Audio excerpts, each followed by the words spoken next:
तो जी हाँ, आप सबको बता दो तूफान राज का कॉल सुबह बहुत ही ब्लास्ट का एक होली सॉन्ग आने वाला था। तो सब कुछ आप लोग के इस वीडियो के माध्यम से आगे जानकारी देंगे। उससे पहले अगर आप लोग मेरे चैनल पर नए हैं और तूफान राज को सच्चे वाले फैंस हैं तो इस वीडियो को दिल से लाइक करके चैनल को सब्सक्राइब जरूर करें। ताइए बिना समय लेते हुए इस वीडियो को स्टार्ट कर देते हैं। तो सबसे पहले बात यह सॉन्ग के बारे में जो तूफान राज का कॉल सुबह सॉन्ग आने वाला होली सॉन्ग, उस सॉन्ग का बोल है बैगानवा रूसल भाई। सॉन्ग को गाया तूफान राज और समीक्षा सिंह।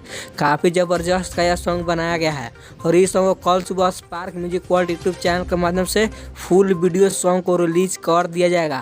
और इस सॉन्ग को लिखे हैं सोनू संगम जी और म्यूजिक दिए हैं जेपी तिवारी, जो कि ब्लास्ट का म्यूजिक देते रहते हैं। और इस सॉन्ग को कल सुबह ही पूरा वीडियो फुल वीडियो सॉन्ग में रिलीज किया जाएगा इस सॉन्ग को। तो आप लोग कितना एक्साइटेड हैं इस सॉन्ग को सुनने के लिए अपनी राय कमेंट बॉक्स में ज़रूर दें। और अब तक मेरे चैनल को सब्सक्राइब नहीं किए हैं तो जल्द सब्सक्राइब कर लें, क्योंकि मैं ऐसा ही न्यूज़ लाते रहता हूँ इस चैनल के माध्यम से। तो मिलते हैं नेक्स्ट वीडियो में।